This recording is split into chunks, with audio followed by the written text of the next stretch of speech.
কত যুবক আমাদের কাছে সেলফি তুলতে আসে, বলে হুজুর থামেন, আসে যদি মুসাফা করে হাতটা কোনো কারণে নাকসুলকে গেলে দেখি বাপরে বাপ যে সিগারেটের গন্ধ।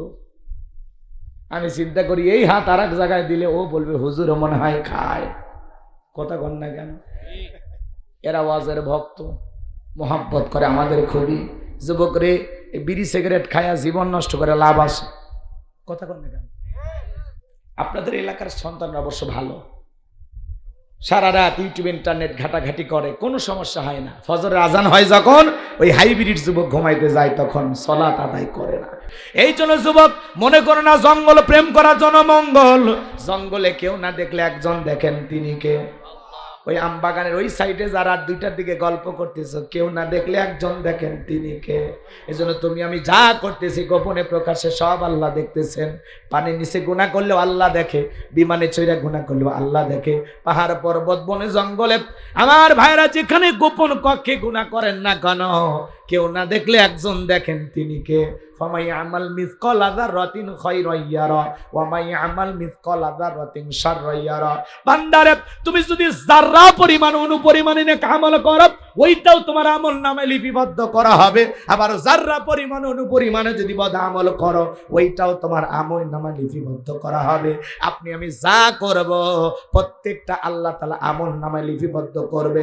ছোট ছোট নেক আমল করলেও লেখা হবে, ছোট ছোট গুনাহ করলেও লেখা হবে। এইজন্য কিয়ামতের ময়দানে আল্লাহ তাআলা যখন বলবেন ইকরা কিতাবাকা, তোমার কিতাব তুমি পড়ো, সেদিন মানুষ আশ্চর্য হয়ে বলবে লা ইগাদিরু সগীরাতাও ওয়ালা কাবীরা। এত বড় আশ্চর্যজনক একটা কিতাব, ছোট কথাও লেখা বাদ যায় নাই, বড় কথাও লেখা বাদ যায় নাই। নিজের আমল নামা পড়ে নিজে আশ্চর্য হয়ে যাবে, এত কথা ফেরেশতারা কিভাবে লিখেছে। কথা বলেন ঠিক কি না? এই জন্য আমার ভাইয়েরা, এই দুনিয়ার জমিনে এখনো সময় আছে বাজান, নেক আমল করেন, জিন্দেগি পরিবর্তন করেন, নতুন ভাবে জিন্দেগি সাজানোর চেষ্টা করেন। তাহলে গোপনে প্রকাশ্যে ছোট বড় যা করি, নেক আমল করলেও আল্লাহ তাআলা লিপিবদ্ধ করবেন, গুনাহ করলেও আল্লাহ তাআলা লিপিবদ্ধ করবেন। তাহলে আমরা ভালো কাজ করতে চাই না গুনাহের কাজ করতে চাই? কারা কারা নেক আমল করতে চান 2 হাত তুলে মালিককে দেখান, আল্লাহ কবুল করুন, জোরে বলুন আমিন।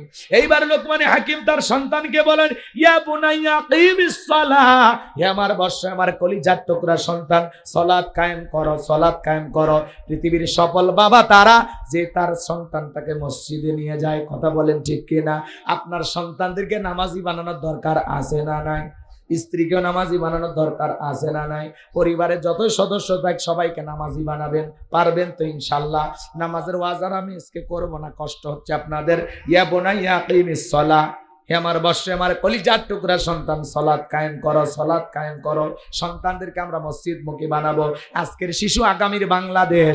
ছোট ছোট বাচ্চাদেরকে যদি মসজিদমুখী বানাইতে পারি, বড় হলে এদেরকে মসজিদে ডাকা লাগবে না, ওই অভ্যাস থেকেই যাবে, বৃদ্ধ পর্যন্ত সিজদা দেবে। কথা বলেন ঠিক কি না? সন্তানদেরকে নামাজি বানাবে। কার বানাবে? আল্লাহ বোঝার তৌফিক দান করুন, জোরে বলেন আমিন। এরপরে বলতেছেন ওয়ামরু বিল মারুফ, সৎ কাজের আদেশ দেবা, নিজেও ভালো কাজ করবা, মানুষদেরকে ভালোর দিকে ডাকবা।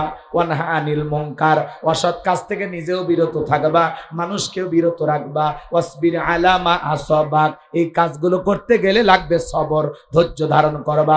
জীবনে যত বিপদ আপদ মুসিবত আসুক, ধৈর্য ধারণ করার দরকার আছে না নাই? আপনার ছেলে পরীক্ষায় খারাপ রেজাল্ট করেছে, সান্ত্বনা দিয়ে বলেন বাবা সবর করো, আমি বাবা তো মরে যাই নাই, এখনো বেঁচে আছি। ছেলেটা ব্যবসায় হতাশাগ্রস্ত, বেশি লাভ করতে পারতেছে না, লস হয়, কাঁধে হাতটা দিয়ে বলেন বাবা আমি আসি তো। কথা বলেন ঠিক কি না?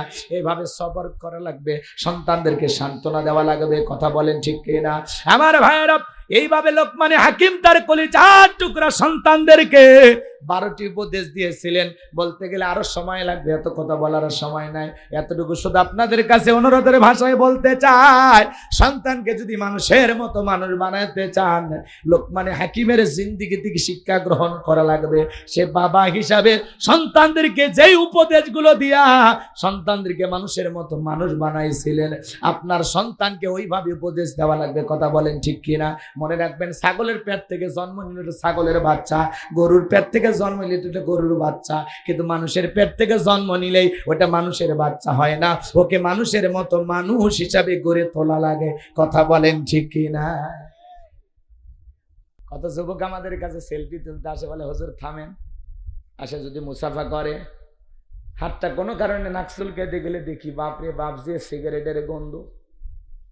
আমি চিন্তা করি এই হাত আর এক জায়গায় দিলে ও বলবে হুজুর মনে হয় খায়। কথা কন না কেন? এরা ওয়াজের ভক্ত, মোহাব্বত করে আমাদের খুবই। যুবক রে, বিড়ি সিগারেট খায়া জীবন নষ্ট করে লাভ আছে? কথা কন না কেন? আপনাদের এলাকার সন্তানরা অবশ্য ভালো, সারা রাত ইউটিউব ইন্টারনেট ঘাটাঘাটি করে, কোনো সমস্যা হয় না। ফজরের আজান হয় যখন, ওই হাইব্রিড যুবক ঘুমাইতে যায় তখন সালাত আদায় করে না। কি কপাল পোড়া মুসলমান! আমার ভাইয়েরা গভীর মনোযোগ দিয়ে কথাগুলো শুনবেন, আমি সে কথা বলতে চাই। লোকমানে হাকিমের সন্তান এইবার ঘুম থেকে জাগ্রত হলো। মুরব্বী ডেকে বলে, বাবা সত্যি তোমার বিপদ হয়েছিল, বিষাক্ত একটা সাপ তোমাকে সবল মেরেছিল, আমি বিষ মুক্ত করেছি।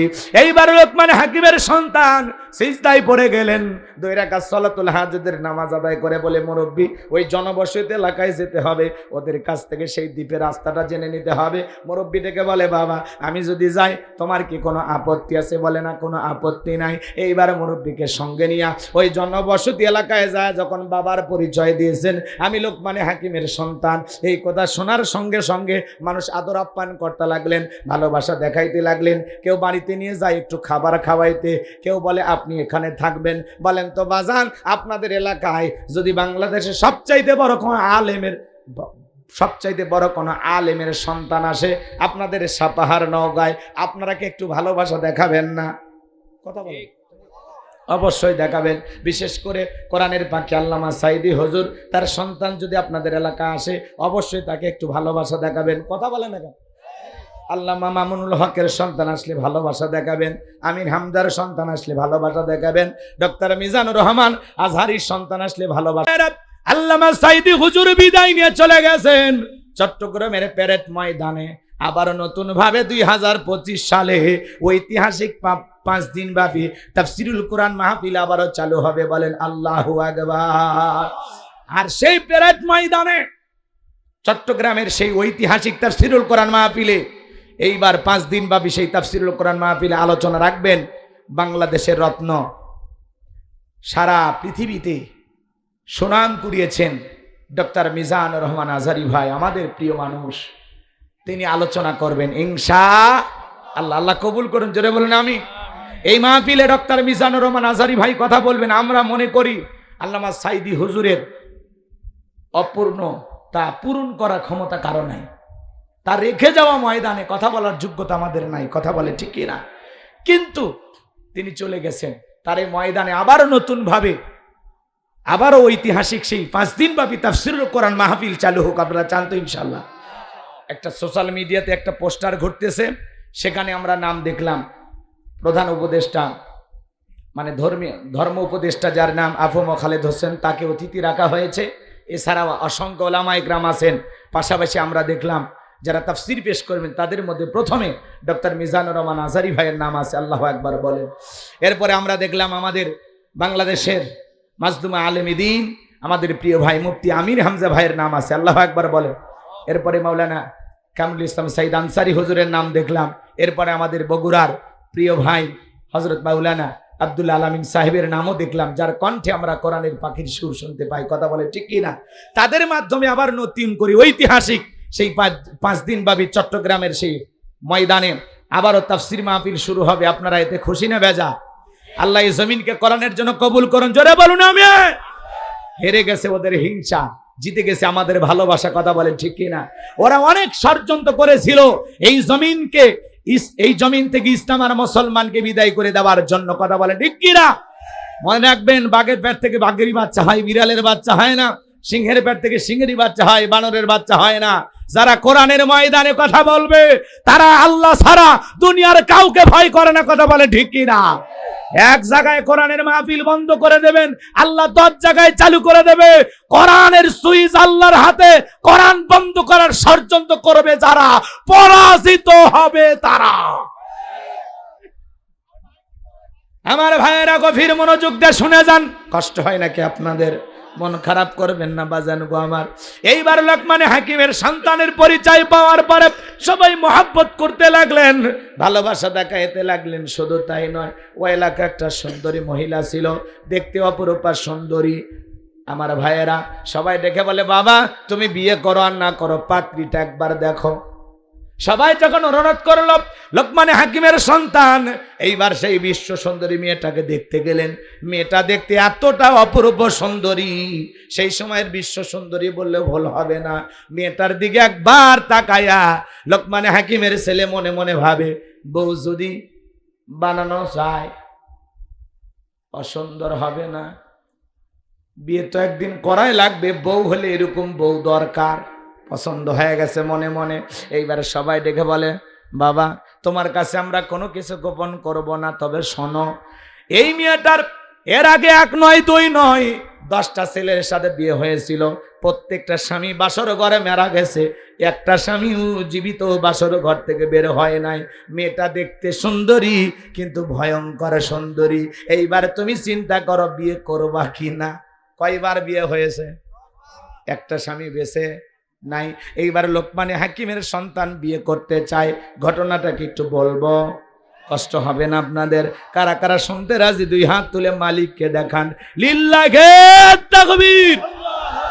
লোকমানে হাকিম তার কলিজার টুকরা সন্তানদেরকে ডেকে বলেন, ইয়া বুনাইয়া লা তুশরিক বিল্লাহ।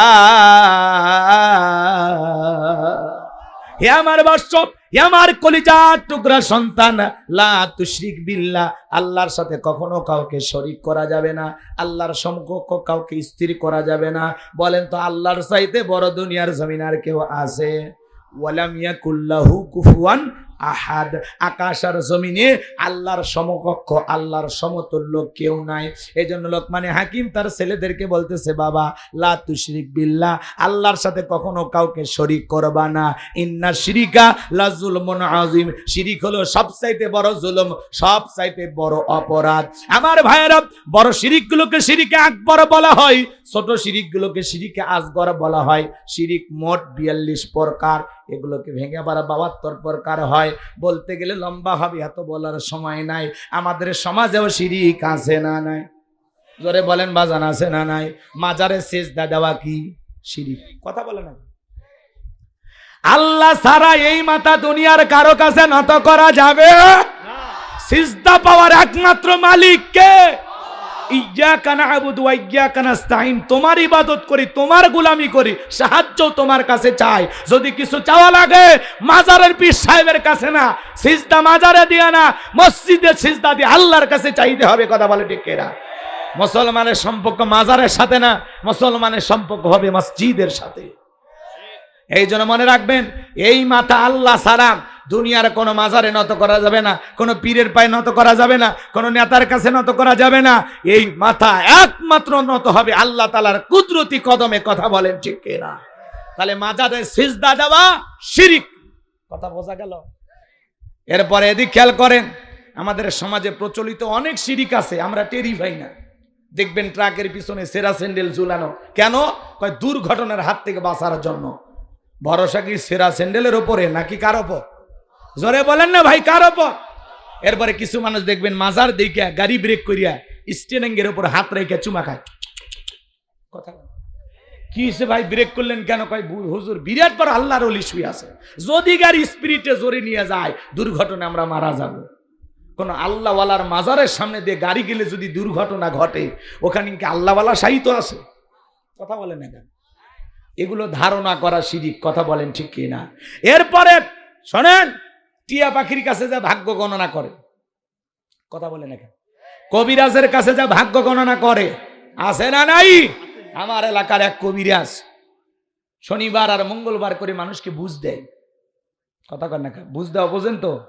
ওই কবিরাজের ভান ধরে বসে থাকে, তোমার স্বামী দেখতে পারে না, বালিশের নিচে তাবিজ, পুকুর ঘাটে তাবিজ আছে, তোমার স্বামী তোমাকে বাদ দিয়ে আর একটা মেয়ের সাথে সম্পর্ক আছে, দিছে আগুন লাগাইয়া। কথা কয় না কেন? মেয়ে মানুষ সব সহ্য করে, কিন্তু আর একটা মেয়েকে সহ্য করতে পারে না। কথা বলেন ঠিক কিনা? এইবার বাজান গো, আমার আগুন লেগে গেছে বাড়িতে, সেই এমন ঝগড়া স্বামীর সাথে, মানে লঙ্গি খুলে ফেলে দিবে। স্বামী তখন বলতেছে, তোর পা ধরে বলি, খালি কবিরাজের ঠিকানাটাতে জীবনে কোনোদিন ঝগড়া লাগবে না। কথা কি বুঝতে পারছেন? আমার ভাইয়েরা, মেয়ে মানুষ স্বামীর কথা বিশ্বাস করে কবিরাজের ঠিকানা দিয়া দিয়েছে। এইবার এই ছেলেটা কবিরাজের কাছে হাত দেখায়, বলে দেখেন আমার ভাগ্যে কি আছে। এবার কবিরাজ দেখতেছি 1-2 মিনিট পার হওয়ার পরে ওই হাত দিয়ে কবিরাজকে মারছে একটা ঠাস করে থাপ্পড়, এমন একটা চর লাগায়া দিয়েছে বাজার। কবিরাজ চর খায় বলতেছে, বাবা আমারে থাপ্পড় মারার কারণ? বলে মানুষের ভাগ্য গণনা করে নানান কিছু বলে দিতে পারো। পুকুরে তাবিজ আছে, বালিশের নিচে তাবিজ আছে, এ আছে ও আছে, আর নিজের ভাগ্যে 2 মিনিট পর একটা থাপ্পড় আছে বলতে পারো না। ভণ্ডামি বাদ দাও, ভালো হয়ে যায়।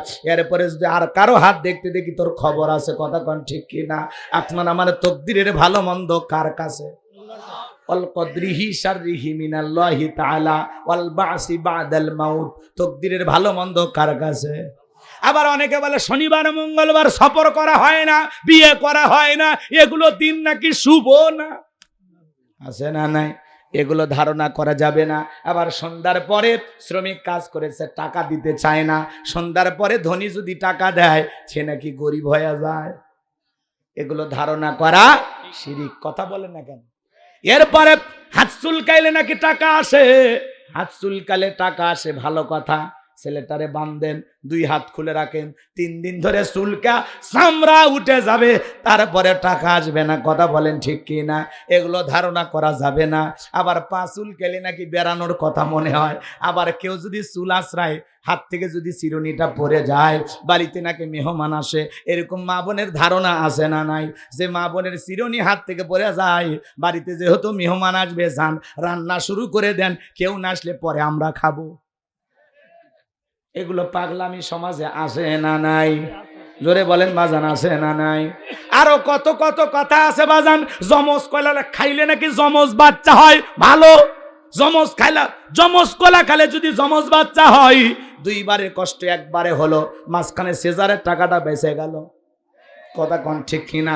কত মহিলার বাচ্চা হয় না, বাজারে সব জমজ কলা খাওয়ায় দেন, তারপরে 2-1টা যদি হয়। আর অনেক পুরুষ মানুষও তো জমজ কলা খায়, কই আজ পর্যন্ত কোনো পুরুষের তো বাচ্চা হলো না, হবে কেমনে? আল্লাহ তো মেশিন পত্রই দেয় না। কথা কোন ঠিক কিনা?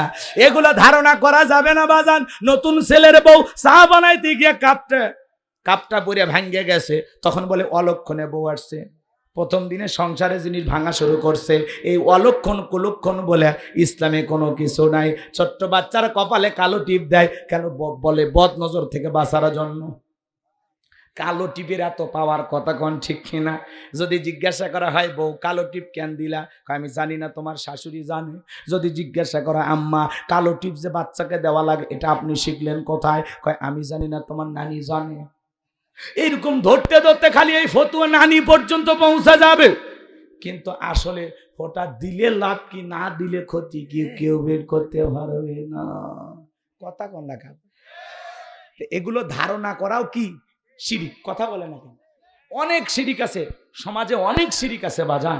কয়টা কথা বলবো, এত বলার সময় তো আমার হাতে নাই। এদিক খেয়াল করেন, আল্লাহ রসুল সাহাবা ইকরামদেরকে ডেকে বলতে, শোনো আমার সাহাবীরা শোনো, একটা হাদিস আপনাদেরকে শোনাই। একজন মানুষ একটা মাছি মেরে এদিক খেয়াল করেন, একটা মানুষ একটা মাছি মেরে জাহান্নামে চলে গেল, আর একটা মানুষ একটা মাছি না মেরে জান্নাতে চলে গেল। সাহাবা ইকরাম বলতেছেন, কাইফা ইয়া রাসূলুল্লাহ, নবী গো ঠিক কিভাবে সম্ভব? আমরা তো ঘটনা কিছু বুঝতে পারলাম না, আপনি বিস্তারিত খুলে বলেন। আল্লাহ রসুল তখন বলতেছে, ও আমার সাহাবীরা শোনো, এক দেশে এক জালেম বাদশা ছিল। এই জালেম বাদশা রাস্তার মরে মরে প্রতিমা বানায় রাখছে। জালেম বাদশার নিয়ম হলো, যত মানুষ ওই রাস্তা দিয়ে হেঁটে যাবে প্রতিমার নামে কিছু না কিছু দিয়ে যাওয়া লাগবে। কথা বোঝেন নাই মনে হয়? প্রতিমা বানানো নিঃসন্দেহে সবের কাজ, কথা কন না কেন? অনেকে বাবার নামে ভাস্কর্য বানাইছিল। স্বাধীনতার পরের দিন, স্বাধীনতার দিন হারে ওই ভাস্কর্যের মাথায় উইটা জনগণ পেশাব করে দিছে। আমরা শুনলাম সেগুলো বানাইতে 4,500 কোটি টাকা ব্যয় করেছে। এই দেশের কত মানুষ খাইতে পারে না, পরনে পোশাক নাই, কত মহিলা নিজের ইজ্জত বিক্রি করে খাবার জোগাইতেছে, আর সেই দেশে 4,500 কোটি টাকা খরচ করে ভাস্কর্য বানাইছে যারা, হিসাব দেওয়ার দরকার আছে না নাই? এটা কি ওর বাপের টাকা? কথা কয় না ভাই। টাকা কার? দেশের জনগণের। টাকা কার? এ দেশের। 4,500 কোটি টাকা খরচ করে বাংলাদেশের বিভিন্ন জায়গায় ভাস্কর্যগুলো বানানো হয়েছে। বাবার নামে যদি মসজিদ বানাইতেন, মাদ্রাসা বানাইতেন, এই টাকা যদি গরিব দুঃখীকে দান করে দিতেন, কবরে বৈশা বৈশা আপনার বাবা সব পাইতো। কথা বলেন ঠিক কিনা? এই জন্য মুসলমানের সংস্কৃতি মূর্তির সংস্কৃতি হতে পারে না। মুসলমানের সম্পর্ক মূর্তির সাথে নাই। কথা বলেন ঠিক কিনা? রাগ করতেছেন নাকি আপনারা? বড় বড় কথা বলতো, আজকে ওরা আছে, সুযোগ পাইলে মাঝে মাঝে কল রেকর্ড ফাঁস হয়, বলে আমি বাংলাদেশের খুব কাছে আছি, চট করে ঢুকবো। আপনি আসেন, কথা বলেন না কেন? বুবু আইবা, তুমি আইবা গো, সেই দিন আইসা বুবু ক্ষমতা পাইবা না। বুবু আইবা, তুমি আইবা গো, সেই দিন আইসা বুবু ক্ষমতা পাইবা না। খোঁজ নাই বুবু কাদের কাকার, অবস্থা খারাপ দরবেশ বাবার, হাউন আঙ্কেল এখন সামনেও আসে না। না, কষ্ট হবে আপনাদের। অনেকের মহাব্বত আছে তো, বললে জলে জলে। তবে এদের কাদের কাকার নাকি খোঁজ বাড়াইছে। উনি নাকি কোনো এক নেতার বাড়িতে গোপনে পালিয়েছিল, গত 2-4 দিনের মধ্যে নাকি ভারত পালিয়ে গেছে, আবার বুবুর কাছে। কথা কন ঠিক কিনা? এই কাদের, এই যে সেতু মন্ত্রী ওবায়দুল কাদের সাহেবকে দেখার মানে খুব শখ। কতদিন ধরে ওই সুন্দর চেহারাটা দেখি না, কতদিন ধরে তার জবানে কিছু কথা শুনি না। কথা কন না কেন? পালাবো না, পালাবো না, প্রয়োজনে ফখরুল সাহেবের বাসায় যাব। কি ফখরুল সাহেব জায়গা দেবেন না? আছে, যারা বলেন আছে। আমরা বলতে চাই ইনি কোথায় আছে। যদি দেশে লুকিয়ে থাকে, আস্তে করে বের করে আমাদেরকে একটু দেখা। আর যদি ভারতে যায়, পালিয়ে যাওয়ার ভিডিওটা দেখা হলে আমাদেরকে একটু সান্ত্বনা দেন। এই বিনোদনের নেতাকে আমরা আর খুঁজে পাচ্ছি না। কথা বলে ঠিক কিনা? কথাই কথাই বিনোদন। মাসুদ তুমি ভালো হয়ে যা, কথা কয় না কেন? আছে, খোঁজ নাই বুবু কাদের কাকার, অবস্থা খারাপ দরবেশ বাবার, হাউন আঙ্কেল এখন সামনেও আসে না। নেতা কর্মী সব জেলের ভিতর, আমি আসি ডরের ওপর, কখন জানি আসে গ্রেপ্তারি পরোয়ানা। বুবু আইবা, তুমি আইবা গো, সেই দিন আইসা বুবু ক্ষমতা পাইবা না। ক্ষমতার চেয়ার থেকে নামা সহজ, কিন্তু ওই চেয়ারে ওঠা কঠিন। কথা বলে না কেন? মনে রাখবেন, আমেরিকা যেমন সিদ্ধান্ত নিয়েছেন, তাদের 47তম প্রেসিডেন্ট ডোনাল্ড ট্রাম্পের মতো নেতাকে তারা প্রেসিডেন্ট বানাইছে, কমলা লেবুর মতো নারীকে তারা আমেরিকার প্রেসিডেন্ট বানায় নাই। আমেরিকা তামাম বিশ্বকে উৎসাহ দেয় যে তোমরা নারী নেতৃত্ব মেনে নাও, কিন্তু ওরা নারী নেতৃত্ব মেনে নেয় না। কথা বলেন ঠিক কিনা? নারীর ক্ষমতায় ওরা বিশ্বাস করে না। আমেরিকা যদি ডোনাল্ড ট্রাম্পের মতো মানুষকে আমেরিকার প্রেসিডেন্ট বানাইতে পারে, আমরা চাই আগামীতে বাংলাদেশে আর কোন নারীকে প্রধানমন্ত্রী হিসেবে দেখতে চাই না। আমরা পুরুষ প্রধানমন্ত্রী বানাবো। আর নারীরা জেদ কত দেখেন না, রাগ করে জেদ করে 16 বছর ক্ষমতায় থাকলো। কথা কয় না কেন? আমরা চেয়েছিলাম পদত্যাগ, আল্লাহ বলে পাগল তোদের চাওয়া বড় কম। যে অপরাধ করেছে শুধু পদত্যাগে চলবে না, আমি আল্লাহ ওদেরকে দেশ ত্যাগ করতে বাধ্য করব। কথা বলেন ঠিক কিনা? আল্লাহর ধরা বড় কঠিন। ইন্না বাতশা রাব্বিকা লাশাদীদ, আল্লাহর পাকড়াও বড় কঠিন। আল্লাহ ধরে না, ধরলে আল্লাহ ছাড় দেয় না। কথা বলেন ঠিক কিনা? আমরা তো হাহুতাশ করেছিলাম, মরা পর্যন্ত থাকবি, কিন্তু আল্লাহ বলে পাগল একটু অপেক্ষা কর, একটু অপেক্ষা কর। কথা কন ঠিক কিনা? এই যে আমরা সবর করেছিলাম, ধৈর্য ধারণ করেছিলাম, সফলতা দিয়েছেন কে? তাহলে আগামীতে বাংলাদেশে আমরা কোন নারী প্রধানমন্ত্রী চাই? এদেশে পুরুষ প্রধানমন্ত্রী কারা কারা চান? হাত তোলেন তো দেখি। লিল্লাহে তাকবীর, লিল্লাহে তাকবীর। আল্লাহ এই জমিনকে দ্বীনের জন্য কবুল করেন। জোরে বলেন আমিন। আমার ভাইয়েরা, অনেক শাসন ব্যবস্থা আমরা দেখেছি, আল্লাহর কোরআনটা দিয়ে দেশটা চলে কেমন দেখা যায় আপনারা দেখতে রাজি আছেন? এই জমিনে আল্লাহর আইন চালু হোক, কারা কারা চান দেখি তো হাত তোলেন। লিল্লাহে তাকবীর। আল্লাহ এই জমিনকে কোরআনের জন্য কবুল করুন। জোরে বলুন আমিন। আমরা চরমস্তকে একটা বার দেখতে চাই কোরআন দিয়ে দেশটা চলে কেমন দেখা যায়। আল্লাহ জমিনকে কোরআনের জন্য কবুল করেন। আমরা অনেক রক্ত দিয়েছি, অনেক রক্তের সাগর পাড়ি দিয়েছি, আমরা প্রয়োজন ইসলামের জন্য আবারও রক্ত দেব, কিন্তু এই জমিনে মনে রাখবেন আগামী কালকে সূর্যের আলো উঠবে, এটা যেমন সত্য, এই জমিনে আজ হোক কাল হোক আল্লাহর আইন চালু হবে, এটাও সত্য। আমরা কোরআনের রং দেখতে চাই, আর কোরআনের রং যদি দেখতে চান, কোরআনের স্বাদ আর মজা যদি পেতে চান, আল্লাহর কোরআনকে পার্লামেন্টে ঢোকাইতে হবে। কথা বলেন ঠিক কিনা? কোরআনের সমাজ যদি কায়েম করতে চায় তাহলে আমাদেরকে কাজ করতে হবে। আর একবার যদি কোরআনের সমাজ কায়েম করতে পারি, এই সমাজে চুরি থাকবে না, দুর্নীতি থাকবে না, টেন্ডারবাজি থাকবে না, সাদাবাজি থাকবে না, সুদ থাকবে না, ঘুষ থাকবে না, জিনা ব্যভিচারী থাকবে না, কোনো মদের বার থাকবে না, পতিতালয় থাকবে না, বাংলাদেশটা মিনি জান্নাতে পরিণত হবে। কথা বলেন ঠিক কিনা? আল্লাহর আইনে শান্তি, আল্লাহর বিধানে মুক্তি, মানুষের তৈরি করা আইন দিয়া, মানুষের তৈরি করা নিয়ম নীতি দিয়া কঠিন কালেও বাংলাদেশের 1 ইঞ্চি মাটিতে কেউ শান্তি প্রতিষ্ঠিত করতে পারবে না। শান্তি প্রতিষ্ঠিত করতে গেলে লাগবে কার আইন? জোরে বলেন কার আইন? আল্লাহ এই জমিনকে কোরআনের জন্য কবুল করুন, আর আমাদের সবাইকে ইসলামী আন্দোলনের কর্মী হিসাবে আল্লাহ কবুল করেন। জোরে বলেন আমিন। আমার ভাইয়েরা গভীর মনোযোগ দিয়ে শুনবেন, লম্বা হবে, লম্বা করব না। যারা বড় বড় কথা বলতো পালাবো না, তারা ঠিকই পালিয়ে গেছে, ওদের জবানের কথার দাম ছিল না। কথা বলেন ঠিক কিনা?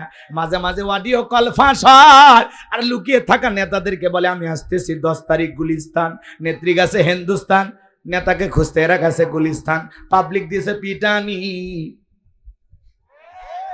পাবলিক দিয়েছে পিটানি।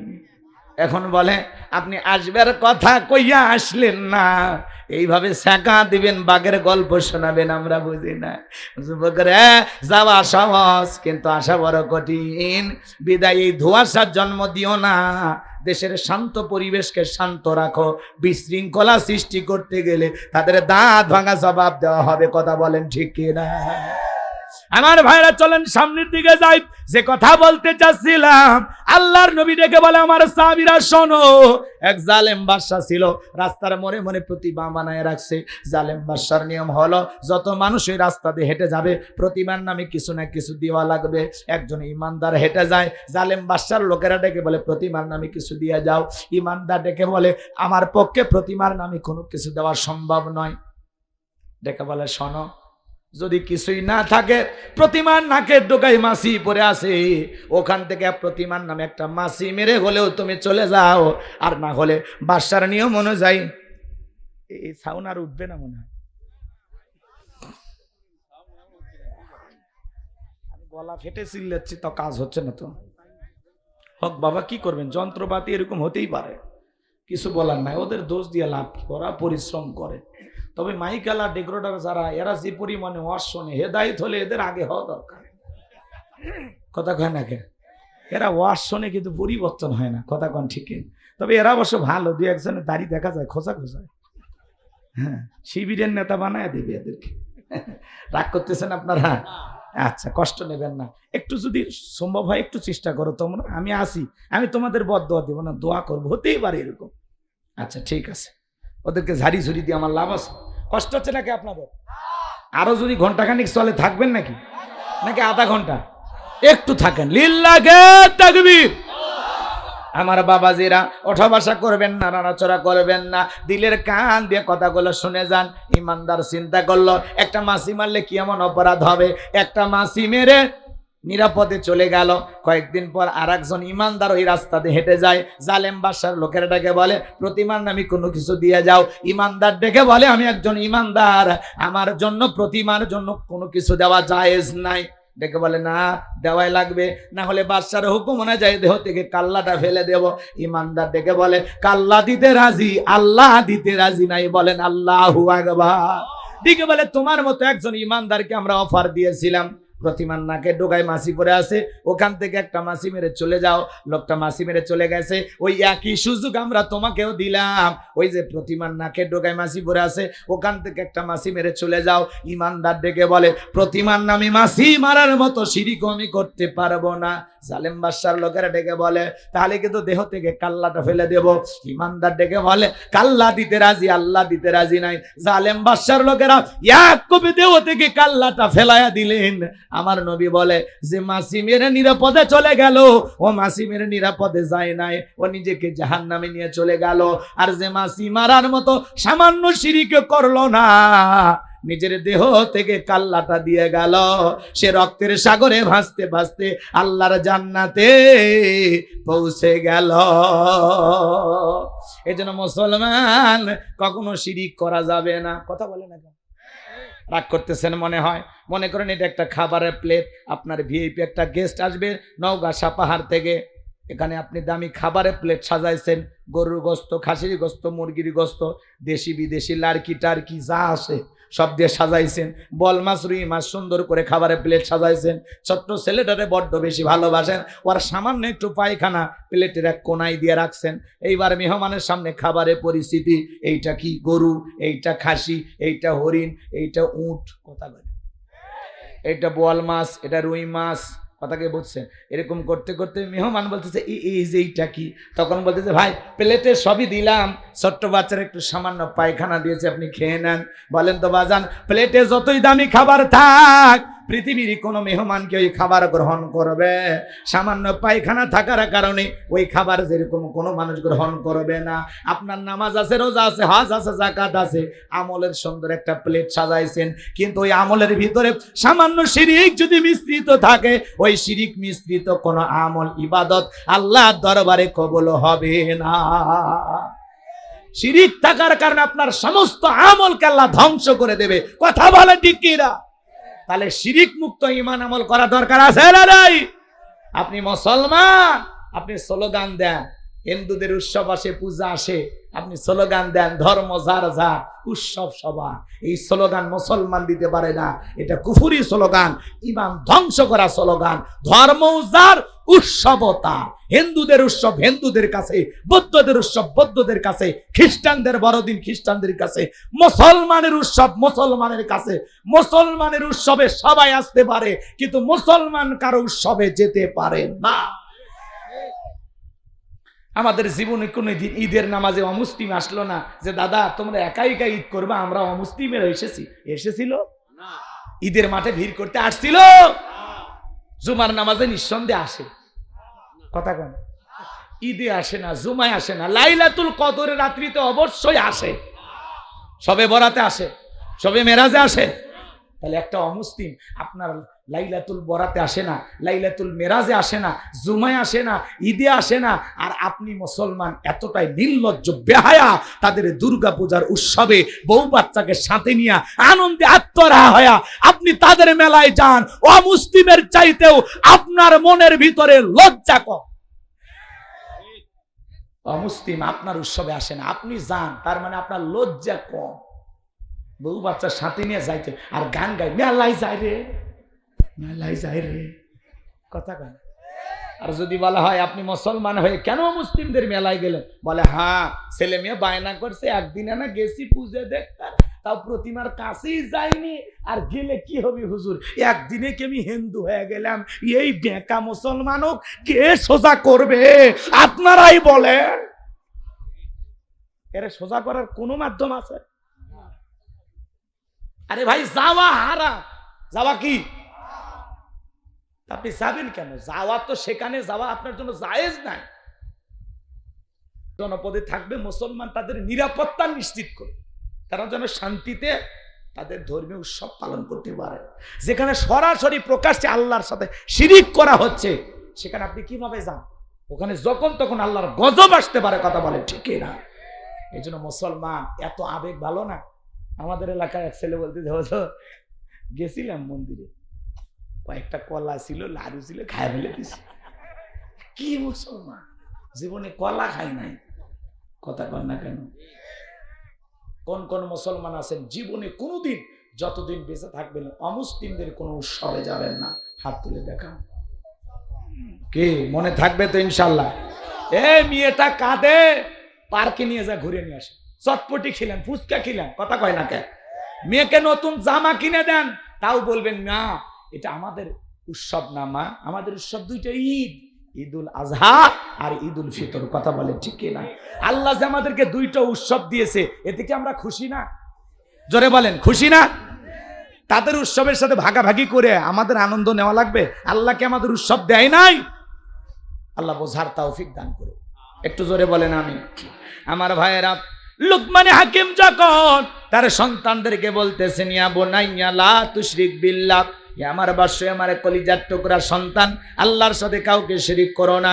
ইন্না শিরিকা লা যুলমুন আযীম, শিরিক হলো সবচাইতে বড় জুলুম, সবচাইতে বড় অপরাধ। আল্লাহ এতটা খুশি হয়ে গেল, দেখে বলে, লোকমান রে, তুমি তোমার সন্তানকে আমার সাথে পরিচয় করায় দিলা, আমি আল্লাহ খুশি হয়ে যায় তোমার সন্তানদেরকে তোমার সাথে পরিচয় করায় দিলাম।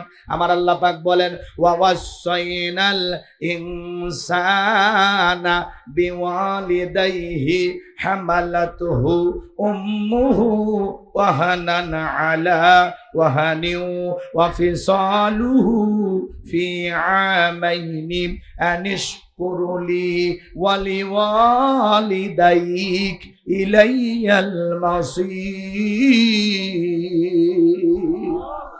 আমার আল্লাহ রাব্বুল আলামিন বলেন, আমি মানুষকে নির্দেশ দিয়েছি তারা যেন মাতা পিতার সাথে সদাচরণ করে, উত্তম ব্যবহার করে। কারণ হলো তার মা কষ্টের পর কষ্ট সহ্য করে সন্তানটাকে গর্ভে ধারণ করেছে, 2-2.5 বছর বুকের দুধ পান করাইছে। সুতরাং মাতা পিতার প্রতি কৃতজ্ঞ হও, আমি আল্লাহর প্রতি কৃতজ্ঞ হও। আর তোমরা সবাই তো আমি আল্লাহর দিকে প্রত্যাবর্তন করবা, তাহলে পিতা মাতার খেদমত করতে হবে, তাদের সাথে ভালো আচরণ করতে হবে। এই হুকুম কার?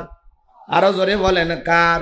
আল্লাহ বলেন, ওয়াকাদা রাব্বুকা আল্লা তা'বুদু ইল্লা ইয়্যাহু ওয়া বিল ওয়ালিদাইনি ইহসানা। আমার আল্লাহ বলেন, আমার ইবাদত করো, আমার ইবাদতের সাথে কাউকে শরীক করো না। আমার ইবাদতের পরে তোমাদের দায়িত্ব হলো মাতা পিতার খেদমত করা, তাদের সাথে উত্তম আচরণ করা, পিতা মাতার সাথে ভালো ব্যবহার করতে হবে। এই হুকুম কার? আচ্ছা, আপনারা কি চলে যাবেন? তাহলে আমাকে একা রেখে যাচ্ছেন কেন? আচ্ছা, আপনাদের এলাকায় সবাই মনে হয় পিতা মাতার খেদমত করে, আলহামদুলিল্লাহ, ভালো।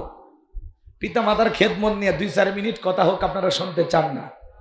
আরে আজকেই শোনেন, আজকে আপনি একটা কথা শুনে যান, অবাক হয়ে যাবেন। একটা মা সন্তানের জন্য কত কষ্ট করে।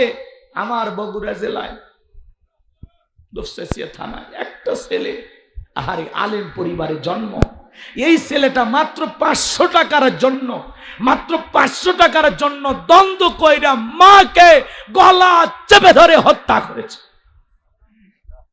এই হত্যা কাণ্ডকে ধামাচাপা দেওয়ার জন্য মায়ের লাশটা ওড়না দিয়ে বেঁধে ডিপ ফ্রিজের ভিতরে রেখে দিয়ে, কুড়াল দিয়ে বাড়ির ভিতরে কোনো কিছু ভাঙচুর করে সে আবার কিছুক্ষণ পরে তার বাবাকে, মামাকে, ভাইকে ফোন দিয়ে বলে, মাকে খুঁজে পাওয়া যাচ্ছে না। আহারে কপাল পোড়া সন্তান।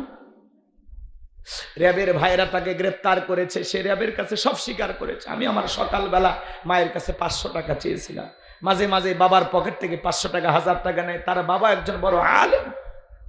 আমার ভাইরা 500 টাকা, 1000 টাকা নাই, এই জন্য মায়ের সাথে দ্বন্দ্ব। ছেলেটা টাকা নাই, অনলাইনে জুয়া খেলে। এই অনলাইনে জুয়া খেলার কারণে ছেলেটা পাগল, আত্মহারা হয়ে গেছে। পাশাপাশি একটা মেয়ের সাথে প্রেমও করে। মা এই বিষয়গুলো নিয়ে সন্তানটাকে একটু শাসন করতেন, বলতেন, বাবা এগুলো করতে নাই, তুমি ভালো হয়ে যাও। তুমি কি ভুলে গেছো তোমার বাবা একজন আলেম, আর তুমিও মাদ্রাসায় পড়তেছো, বাবা ভালো হয়ে যাও। মায়ের শাসন এই ছেলেটার কাছে ভালো লাগে নাই, রাগান্বিত হয়ে মাদ্রাসায় সকালবেলা চলে গেছে ক্লাস করার জন্য। 11টায় ছুটি হওয়ার কথা, একটা বিরতি হওয়ার কথা।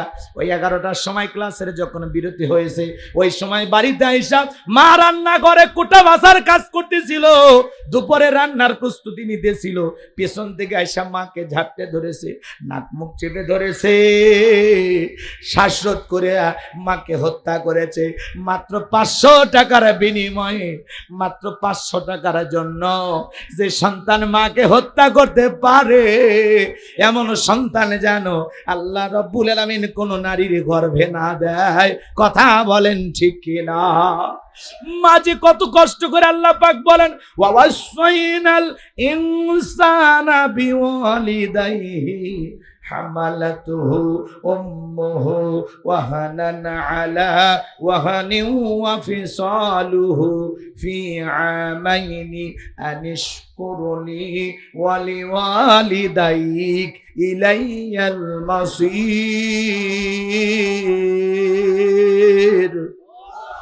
আল্লাহ রাব্বুল আলামিন বলেন আমি মানুষকে নির্দেশ দিয়েছি তারা যেন মাতা পিতার সাথে সদাচরণ করে, পিতামাতার সাথে ভালো ব্যবহার করে। কারণ হলো তার মা কষ্টের পর কষ্ট সহ্য করে সন্তানটাকে গর্ভধারণ করেছে। একটা সন্তান পেটে নিয়ে মায়ের কত কষ্ট হয়। এ বাজান গো আমার, একটা মা যখন সন্তান পেটে চলে আসে 3-4 মাস মা খাইতে পারে না, আমার বমি বমি হয়। যুবক রে, তোমার জন্য মা ভালো মতো খাইতেও পারে নাই, মায়ের খাবার রুচি নষ্ট হয়ে যায়। সন্তানটা পেটের ভিতরে আস্তে আস্তে যখন বড় হয়, এ আমার ভাইয়েরা, নওগাঁ জেলার বাবাজিরা, যুবকেরা, তরুণেরা, কথাগুলো মন দিয়ে শুনে যাও।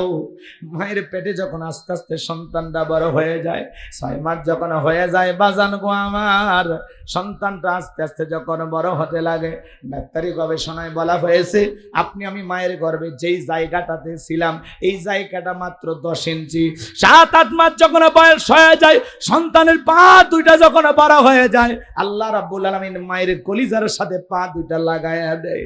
যে সন্তান মায়ের গর্ভে সব চাইতে কম নাড়াচাড়া করে, ওই সন্তানটা মায়ের গর্ভে থাকা অবস্থায় 4,500 বার মায়ের কলিজায় লাথি মারে। আমার ভাইয়েরা, 8-9 মাস যখন হয়ে যায়, গভীর নিশীথে মা ঘুমাইতে পারে না, দেয়ালে পিঠটা লাগায় মা চোখের পানি ছেড়ে দিয়া কাঁদে। মা সন্তান পেটের ভিতরে নিয়ে ঘুমাইতে পারে না। যে মায়েরা ঘুমাইতে পারে না, সারা রাত জায়গা নফল নামাজ পড়লে যে সব হয়, মায়ের আমল নামায় আমার আল্লাহ সেই সব লিখে দেয়। সন্তান ডেলিভারির সময় যখন চলে আসে, গভীর নিশীথে মা বাবার 2টা পা জড়াইয়া কান্না করে। মায়ের চোখের পানি যখন বাবার পাকে স্পর্শ করে, গভীর নিশীথে মা ঘুম থেকে জাগ্রত হইয়া ডেকে বল, গভীর নিশীথে বাবা ঘুম থেকে জাগ্রত হয়ে ডেকে বলে, বিবিরি এত রাত্রিবেলায় কেন তুমি কান্না করো, কি হয়েছে তোমার? ডেকে বলে, স্বামী দীর্ঘদিন আপনার সংসারে করলাম, ভুল বেয়াদবি আপনি মাফ করে দেন, জীবনে আর কোনোদিন দেখা হবে কিনা জানি না, বড় ভয় লাগে গো স্বামী। কত মহিলা সন্তান জন্ম দিতে গিয়ে মারা যায়, আমি যদি মারা যাই তুমি আমারে মাফ করে দিও গো স্বামী। এই কথা বলে মাপ বাবার কাছ থেকে মাপ চাইয়া যখন দাইমার ঘরে চলে যায়, প্রসবের যাতনায় মা দাঁত মুখ কামড়ায়। একটা সন্তানকে জন্ম দিতে গিয়ে কতটা কষ্ট হয়, এইটা দুনিয়ার মা ছাড়া কেউ বুঝবে না। নবীর এক সাহাবী কাঁধে করে নিয়া মাকে নিয়ে খানায় কাবা তওয়াফ করতেছে। আমার নবী ডেকে বলে, সাহাবী কাঁধে কে? বলে, হুজুর আমার আম্মা। আমার নবী বলে, সাহাবী বড় ভালো কাজ করতেছে গো সাহাবী, আমার জন্মের আগে আমি আমার বাবাকে হারিয়েছি, বাবার সেবা করার ভাগ্য হয় নাই। জন্মের পরে 6 বছর বয়সে শিশুকালে আমি মাকে হারিয়েছি, মায়ের খেদমত করার কিসমত আমার ভাগ্যে জোটে নাই। ও সাহাবী, মায়ের খেদমত করতেছো দেখে বড় ভালো লাগলো গো সাহাবী। এই কথা শোনার পরে নবীর সাহাবী ডেকে বলেন, হুজুর আমি যে আমার মাকে কাঁধে করে খানায় কাবা তওয়াফ করাইলাম, আমি কি আমার মায়ের হক আদায় করতে পেরেছি? বিশ্বনবী ডেকে বলেন, সাহাবী শোনো, আল্লাহ পাক যদি কিয়ামত পর্যন্ত তোমাকে হায়াত দেয়, আর তুমি যদি তোমার মাকে কাঁধে করে এমনি ভাবে খানায় তওয়াফ করো, তোমার মা তোমাকে জন্ম দেওয়ার সময় প্রসবের যাতনায় উহা শব্দ করেছিল, ওই একটা উহা শব্দের হক দুনিয়ার কোন সন্তান আদায় করতে পারবে না। চিৎকারে মেরে বলুন আল্লাহু আকবার। এই জন্য বিশ্বনবী বলেছেন, হুমা জান্নাতুকা ওয়া নারুকা, তোমার পিতা মাতাই তোমার বেহেশত, তোমার পিতা মাতাই তোমার দোজখ। হে যুবক, মা বাবার মনে কষ্ট দেওয়া যাবে না রে যুবক। মা ডেলিভারির ব্যথায় যন্ত্রণায় ছটফট করে, ছোট্ট বালতি দিয়ে 1 বালতির মতো রক্ত শরীর থেকে ঢেলে ফেলে দেয়।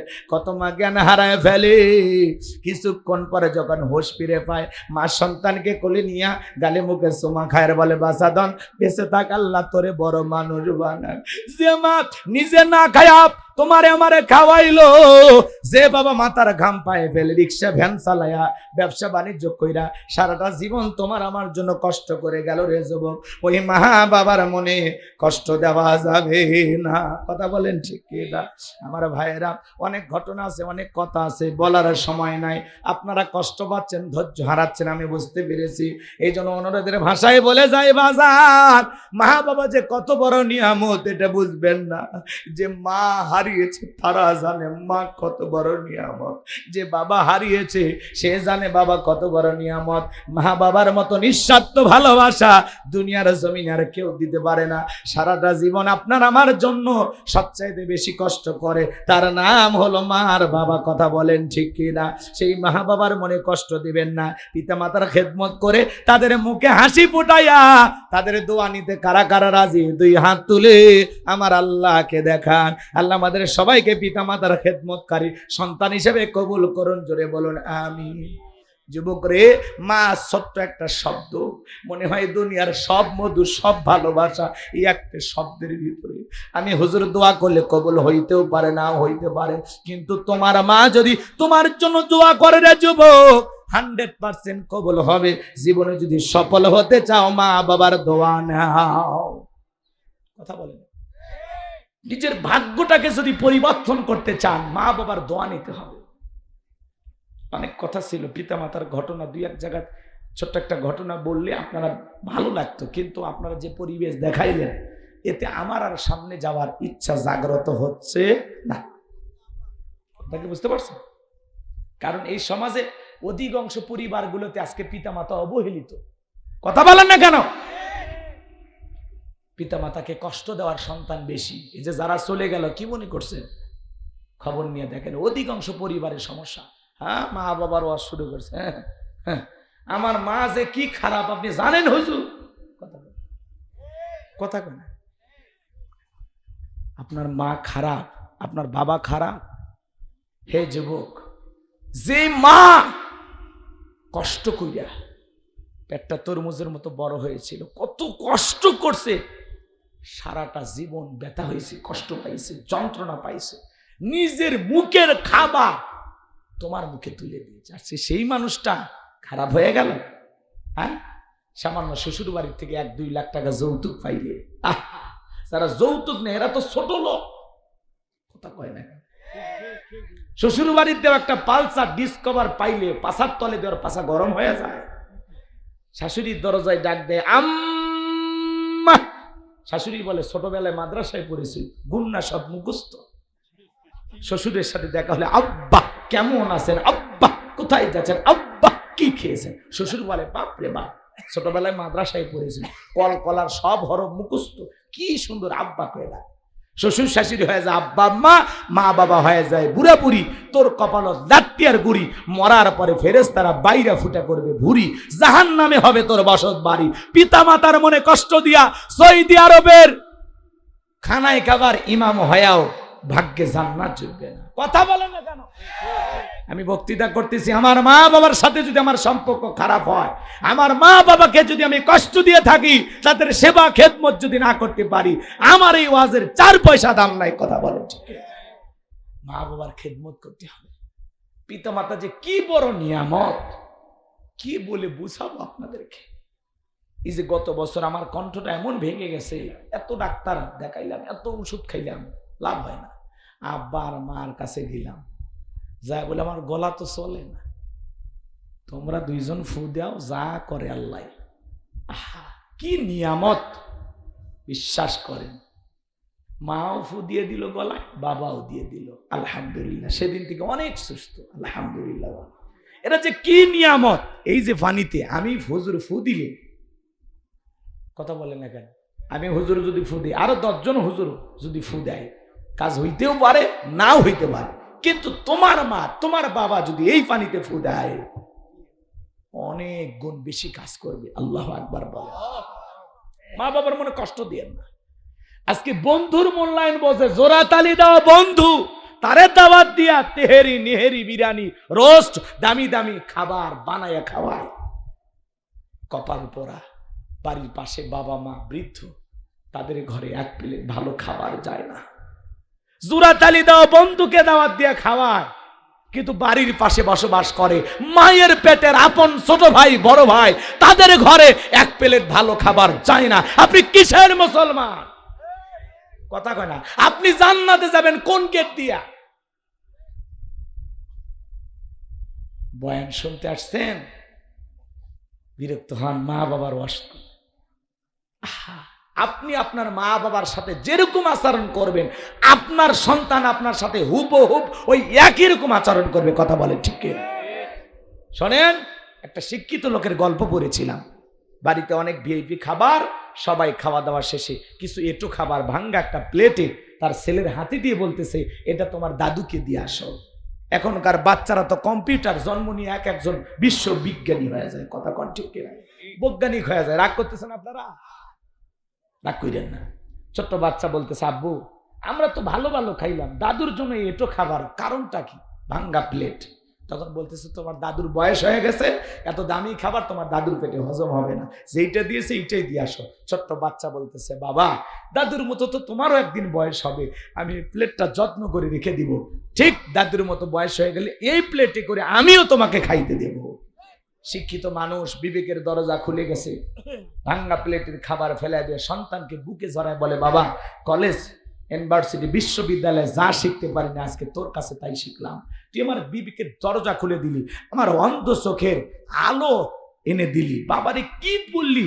এই কথা বলে সন্তানের গালে মুখে চুমা খায়, আর বাবাকে ফেলে দিয়েছিল যেখান থেকে, সেই পুরো ঘর থেকে তুলে নিয়ে যায়, 3 তলা বিল্ডিং এ নিয়ে যায়, বাবারে গোসল করায়া দিয়া দামি কাপড় পরায়া দিতেছে। বিবি তখন বলতেছে, কি বাবা এই বৃদ্ধ মানুষকে আমরা নিচে রাখলাম, তারে আবার কেন বিল্ডিং এর উপরে তুললা? তখন বলতেছে, শোন, আজ থেকে আমরা যা খাবো বাবাও তাই খাবে, আমরা যা পরবো বাবাও তাই পরবে, আমরা এই রুমে ঘুমাবো বাবা পাশের রুমে ঘুমাবে, আজ থেকে বাবার সাথে কোনো বৈষম্য বাড়াবাড়ি চলবে না।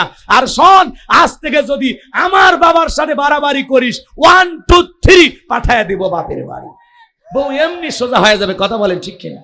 আমি বলতেছি না আপনার বউকে আপনি তালাক দেন, কিন্তু মনে রাখবেন মা মারা গেলে মা পাওয়া যায় না, কিন্তু একটা বউ চলে গেলে আর একটা বউ পাওয়া সম্ভব কিনা বলেন? কথা বলেন না কেন? একটা বাবা চলে গেলে বাবা পাওয়া যাবে না, একটা মা চলে গেলে মা পাওয়া যাবে না। মা বাবা যে কত বড় নিয়ামত! আপনি মা বাবার দোয়া নেন, আপনার ভ্যান চালক রিক্সা চালক থেকে আল্লাহ কোটিপতি বানায় দেবে। কথা বলেন ঠিক কিনা? আর পিতা মাতা যদি বদদুয়া দেয়, ওই 5 তলা 10 তলা বিল্ডিং এর মালিক হলেও এক সময় আল্লাহ রাস্তার ভিক্ষুক বানায় দেবে। কথা বলেন ঠিক কিনা?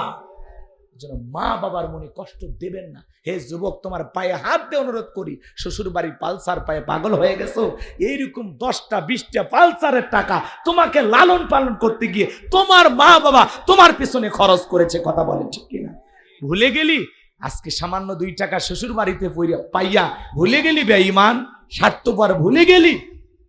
কেমনে পারিস এত বেঈমান হতে? কথা বলেন এখন। হে যুবক, কেমনে পারো তুমি মা বাবার সাথে এত বড় বেঈমানি করতে? কেমনে পারো? তোমার অন্তর কি কাঁপে না? চোখ রাঙায় মাকে গালি দাও, বাবাকে গালি দাও, তোমার চাইতে বড় কপাল পর আর কে হতে পারে? যে রাগান্বিত হয়ে পিতামাতাকে বাড়ি থেকে ঘর থেকে তাড়াইয়া দেয়, বৃদ্ধাশ্রমে পাঠাইয়া দেয়, তুমি তোমার মা বাবাকে ঘর থেকে তাড়াইয়া দেও নাই, তোমার নিজের ভাগ্য থেকে জান্নাতটাকে তাড়িয়ে দিয়েছো। কথা বলে ঠিক কিনা? মায়ের পায়ের নিচে জান্নাত। মার পার দুটো কত দাম! মায়ের পায়ের নিচে সন্তানের জান্নাত। আজকে সেই মা অবহেলিত, সেই মা গুমরে গুমরে কাঁদে। তুমি বউটাকে ভালোবাসো, মায়ের ভালোবাসা বোঝো না। বইয়ের ভালোবাসা বইয়ের কাছে, মায়ের ভালোবাসা মায়ের কাছে। কাউকে বেশি প্রাধান্য দিতে গিয়ে কারো প্রতি অবহেলা করা যাবে না। কথা বলেন ঠিক কিনা? আজকে বইয়ের বুদ্ধি শুনে তুমি চলো, কথা কয় না? বইয়ের বুদ্ধি শুনে চলে, বউ যা বলে তাই করে। এমনও হিজড়া পুরুষ আছে, বউ যদি গায়ে দাঁড়িয়ে থেকে পেশাব করো তাই করো। এরকম মগা আছে না নাই? বইয়ের কথা শুনে চলে তারা। যৌতুক নিয়ে বিক্রি হয় যারা, 3 লাখ 4 লাখ টাকা যৌতুক নেয়, বইয়ের দিকে চোখ দিয়ে তাকাইলে বউ কয়, এ কার দিক তাকাইছিস, আগে 3 লাখ জমা দে। ও শাসন করার ক্ষমতাও থাকে না। কথা বলে ঠিক না? যৌতুক নিয়ে বিয়ে করে নিজের মাথাটা বিক্রি করবেন না। কথা কয় না? জীবনে ইনকাম করলে বহু টাকা পাওয়া যাবে, টাকাও তো লাগবে কেন, যা আছে আলহামদুলিল্লাহ, আল্লাহ যা দেবে তাই। হালালে বরকত আছে, হারামে কোনো বরকত নাই। যৌতুক নেওয়া জায়েজ না হারাম? কাঁচা পায়খানা খাওয়া যেমন হারাম, কন্যা পক্ষের কাছ থেকে জোর করে যৌতুক দাবি করা তেমনি হারাম। কথা বলেন ঠিক কি না? তাহলে পারবেন তো আমল করতে? আমি যে কথাগুলো বলতেছি খারাপ লাগে না? মার মনে কষ্ট দিবেন না, বাবার মনে কষ্ট দিবেন না। একটা মা যে কত কষ্ট করে, একটা বাবা যে কি পরিমাণে কষ্ট করে। আহা, আপনার স্ত্রী যখন সন্তান জন্ম দেয় সে সময় স্ত্রীর দিকে তাকায় দেখবেন আপনার বিবিটা আপনার সন্তানকে গর্ভে নিয়ে কি কষ্ট করে। ঠিক আপনার মা এইভাবেই কষ্ট করেছে। কথা বলেন ঠিক? শিক্ষা তো আপনার ঘরে রে ভাই, ওয়াজ করে কি শিখাবো? কথা কয় না ভাই। তো যাই হোক, রাত্রি অনেক বেশি হয়ে গেছে, আপনাদেরকে কষ্ট দেব না। আমি আরো বেশ কয়েকটি আয়াত আছে, বুঝাইতে গেলে অনেক কষ্ট হবে।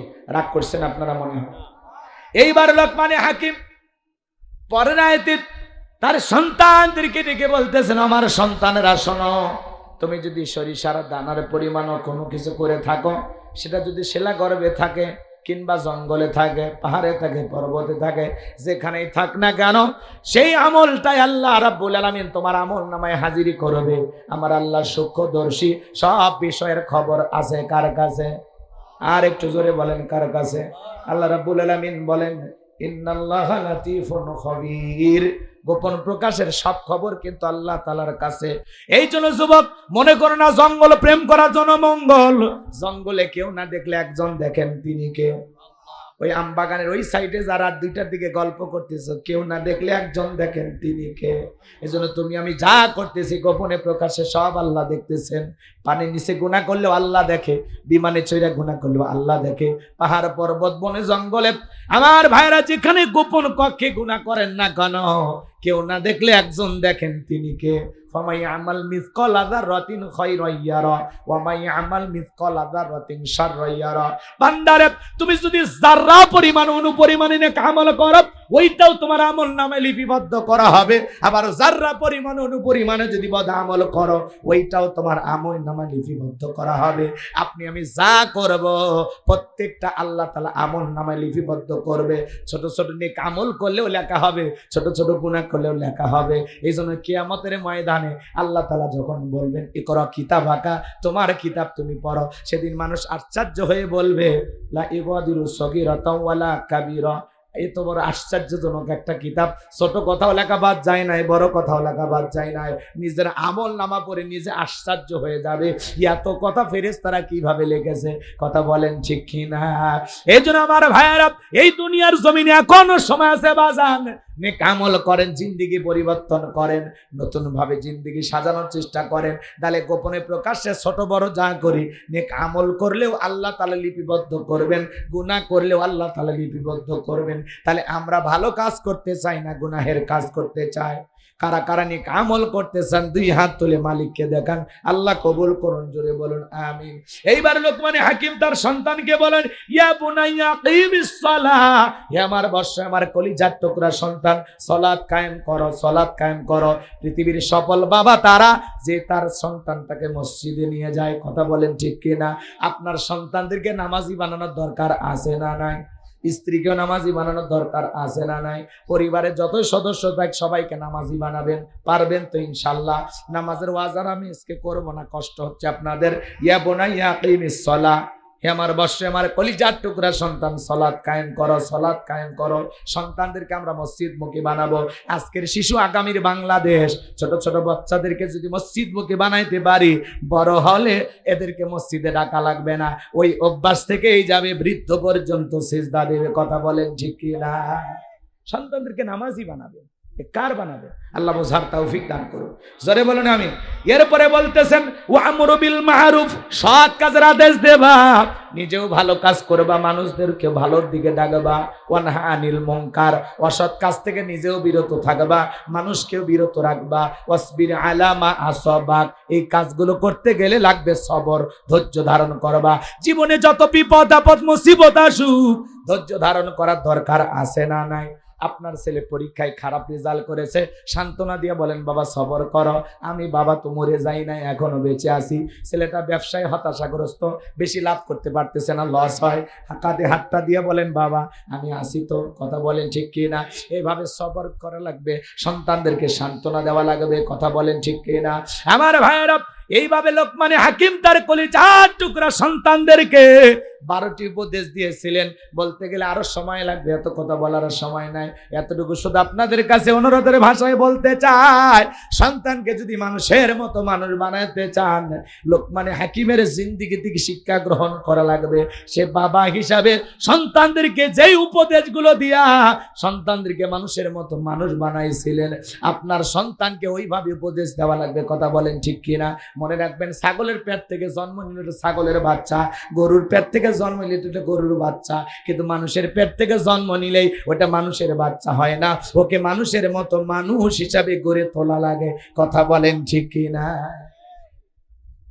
কত যুবক আমাদের কাছে সেলফি তুলতে আসে, বলে হুজুর থামেন, আসে যদি মুসাফা করে, হাতটা কোনো কারণে নাক চুলকাইতে গেলে দেখি বাপরে বাপ যে সিগারেটের গন্ধ। আমি চিন্তা করি এই হাত আর এক জায়গায় দিলে ও বলবে হুজুর মনে হয় খায়, কথা কন না কেন? এরা ওয়াজের ভক্ত, মোহাব্বত করে আমাদের খুবই। যুবক রে, বিড়ি সিগারেট খায়া জীবন নষ্ট করে লাভ আসে, কথা কন না কেন? আপনাদের এলাকার সন্তানরা অবশ্য ভালো, সারা রাত ইউটিউব ইন্টারনেট ঘাটাঘাটি করে, কোনো সমস্যা হয় না। ফজরের আজান হয় যখন, ওই হাইব্রিড যুবক ঘুমাইতে যায় তখন সালাত আদায় করে না। কি কপাল পোড়া মুসলমান! এই ঘুম ভাঙলে সকাল, না ভাঙলে পরকাল। কার কখন মৃত্যু হবে আমরা কেউ জানি, কিন্তু আল্লাহর ভয় নাই। আজকের ওয়াজ মাহফিল থেকে দুই একজন কি সিদ্ধান্ত নেওয়া যাবে যে হুজুর আজ থেকে আমি 5 ওয়াক্ত সালাত আর কোনো দিন কাজা করব না, ইনশাআল্লাহ? হাতগুলো কি সহি নিয়তে তুলতেছেন? নিয়তে কোনো ভেজাল নাই তো? আল্লাহ আপনাদেরকে নামাজ হিসেবে কবুল করেন, জোরে বলেন আমিন। হাত নামান, হাত নামান।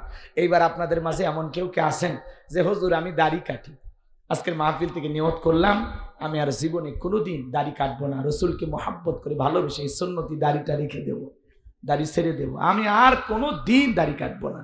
এরকম কি দুই একজন মানুষ নিয়ত করতে পারেন? একজন মানুষ নিয়ত করলেও আলহামদুলিল্লাহ। কে আছেন যে হুজুর আজ থেকে আমি দাড়ি রাখবো? আলহামদুলিল্লাহ, আলহামদুলিল্লাহ, আলহামদুলিল্লাহ। আল্লাহ কবুল করুন, জোরে বলুন আমিন।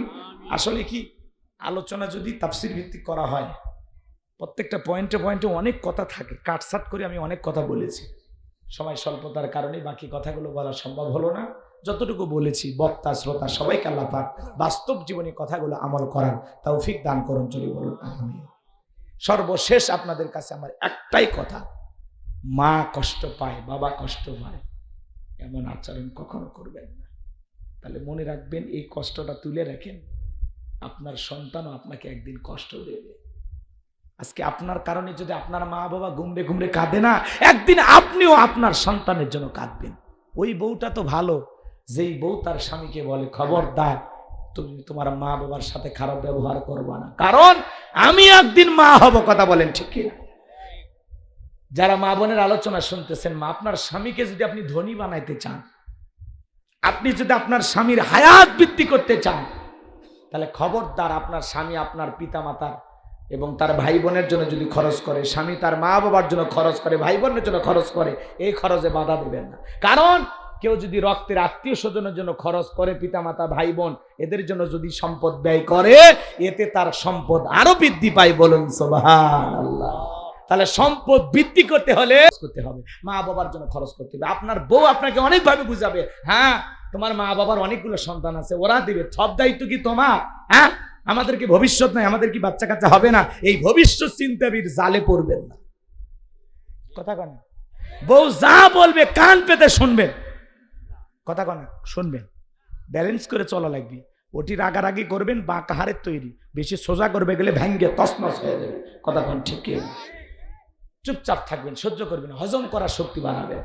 বউ যা বলে চুপ, ঠিকই, তুমি তোমার মা বাবার জন্য এত খরচ করবা কেন? তার কি আর ছেলে মেয়ে নাই? সব দায়িত্ব কি তোমার? তুমি কি শুরু করছো? খবরদার, তুমি আর এই মাস থেকে খরচ করতে পারবা না, চুপ করো, চুপ। আপনার বই ভাবে ধমকতে চুপচাপ থাকে, তলে তলে আপনার যে দায়িত্ব ঠিকই চলে যাবে। মাকে দেবেন, বাবাকে দেবেন, ওর কথা টাইমে দিবেন না।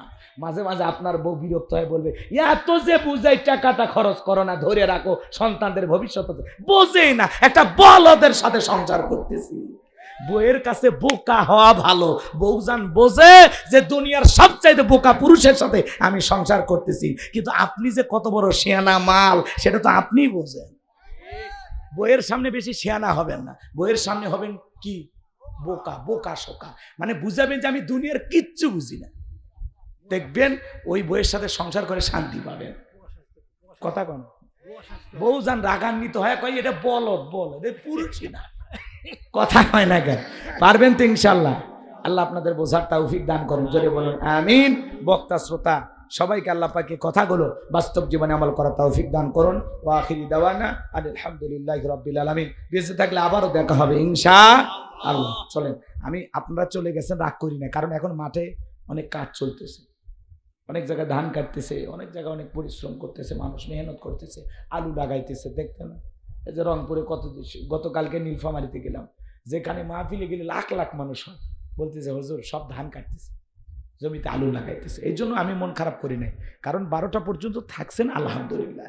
এরপরে কে গেছে আমি মন খারাপ করি নাই, যতটুকু হয়েছে ভাই দোয়া করে দিলাম। আপনার নাম কি জানো ভাই? রাশিদুল ভাই না? মাশাআল্লাহ, তাহলে দোয়া করে দিই বাবাজি, সভাপতি বাজান। সকলে দরুদ ইব্রাহিম পড়ুন। আল্লাহুম্মা সাল্লি আলা মুহাম্মদ ওয়া আলা মুহাম্মদ কামা সাল্লাইতা আলা ইব্রাহিম ওয়া আলা আলি ইব্রাহিম ইন্নাকা হামিদুম মাজিদ। আল্লাহুম্মা বারিক আলা মুহাম্মদ ওয়া আলা আলি মুহাম্মদ কামা বারাকতা আলা ইব্রাহিম ওয়া আলা আলি ইব্রাহিম ইন্নাকা হামিদুম মাজিদ। আল্লাহুম্মা আমিন। রব্বানা যালামনা আনফুসানা ওয়া ইল্লাম তাগফির লানা ওয়া তারহামনা লানাকুনান্না মিনাল খাসিরিন। নকজা সমাজ কল্যাণ ইসলামিক যুব সংগঠনের উদ্যোগে আজকের এই তাফসীরুল কোরআন মাহফিলের শ্রদ্ধাভাজন সভাপতি, বিশিষ্ট আলেমে দ্বীন, সহকারী অধ্যাপক জনাব হযরত মাওলানা আব্দুল মান্নান সাহেবকে সঙ্গে নিয়ে হাত তুলেছি। আজকের মাহফিলের প্রধান অতিথি জনাব মোহাম্মদ সারাফাত রহমানকে আল্লাহ কবুল করেন। সহসভাপতি জনাব মোহাজ্জেম হোসেন বাচ্চুকে কবুল করেন। জনাব মাওলানা লুৎফর রহমান সাহেবকে কবুল করেন। জনাব মোহাম্মদ ফয়সাল শেখ, জনাব মোহাম্মদ বুরুজ্জামানকে আল্লাহ কবুল করেন। বিশেষ অতিথি হিসেবে যাদের নাম আছে আল্লাহ কবুল করে নেন। আলোচনা রেখে ধন্য করেছেন হাফিজ কারি মাওলানা মোহাম্মদ আরিফ বিল্লাহ। তোমার গোলামের কণ্ঠ তুমি দিনের জন্য কবুল করে নাও রব্বুল আলামিন। এই গভীর নিশীতে তাকায়া দেখো কত আলেম ওলামা হাত তুলেছে, কত যুবকেরা হাত তুলেছে, পর্দানিশী মা বোনেরা হাত তুলেছে, কত হাজী সাহেবেরা হাত তুলেছে, দাড়ি পাকা মুরব্বীরা হাত তুলেছে, ছোট ছোট মাসুম বাচ্চারা হাত তুলেছে। যার হাত দোকানা পছন্দ হয় সে হাতের বদলতে আজকের দোয়াকে কবুল আর মঞ্জুর করে নাও। রব্বির হামহুমা কামা রব্বায়ানি সগীরা। আল্লাহ আমাদের পিতা মাতা যাদের কবরে চলে গেছে, ওই জনম দুঃখিনী মা হারা, বাবা হারা, ইতিম সন্তান যারা হাত তুলে ধরেছে আল্লাহ তাদের মা বাবার কবরে আর সবটুকু পৌঁছা দাও। পিতা মাতার কবর জান্নাতের বাগান বানায় দাও। ওকু রব্বির হামহুমা কামা রব্বায়ানি সগীরা। পিতা মাতা যাদের বেঁচে আছে সুস্থতার সহিত খায় দান করো। পিতা মাতার পছন্দের সন্তান হবার তৌফিক দিয়া দাও রব্বুল আলামিন। মাতা পিতা যে কত বড় নিয়ামত, যে মা বাবা ভালোবেসে দুনিয়ার বুকে আমাদের জন্য এত কিছু করলো, যে বাবা মা তারা ঘাম পায়ে ফেলে জায়গা জমি সম্পদ টাকা পয়সা সব রেখে কবরে ঘুমাইল। আল্লাহ ওই বাবা মার কবর জান্নাতের বাগান বানায় দিও। পাড়া প্রতিবেশী আত্মীয় স্বজন যারা কবরে চলে গেছে আল্লাহ তাদের কবরে আর সবটুকু পৌঁছায় দাও। এই গ্রামের রাস্তার পারে বাসের যারা পুকুর পারে যত কবরস্থান আছে আল্লাহ সমস্ত কবরবাসীর কবরে আযাব গুলো মাফ করে দাও। কবরগুলো জান্নাতের বাগান বানায় দাও। আজকের মাহফিলে নগদে বাকিতে যত মানুষ টাকা পয়সা দান করেছে আল্লাহ সকলের দানগুলো কবুল আর মঞ্জুর করে নাও। এদান আসলে করে কঠিন কিয়ামতের ময়দানে তোমার আরশের নিচে ছায়া দান করিও। হে আল্লাহ তাআলা, আগামী বছর আরো বড় আকারে এই মাঠে তাফসীরুল কোরআন মাহফিলকে কবুল করে নিও। হে আল্লাহ তাআলা, স্বৈরাচার মুক্ত জালেম মুক্ত বাংলাদেশ আমরা করতে পেরেছি। আল্লাহ, এই দেশে আর কোন নতুন স্বৈরাচারের জন্ম হোক আমরা চাই না। আল্লাহ, অনেক আগাছার জন্ম হয়েছে, অনেক মানুষ বিভিন্ন ধরনের আন্দোলনের রূপ নিয়ে এই দেশের মাঠে নামতে চায়। আল্লাহ, সকল ষড়যন্ত্রকারীর হাত থেকে আমাদের প্রিয় মাতৃভূমি বাংলাদেশটাকে আল্লাহ হেফাজত করো। আল্লাহ, এই জমিনকে ইসলামের জন্য কবুল করে নাও। আল্লাহ, কোরআনের রাজ কায়েম হয়েছে, এই জমিনে তোমার দ্বীনের বিজয় হয়েছে। একটা বার চর্মচোখে দেখার সুযোগ করে দিও গো আল্লাহ। আল্লাহ,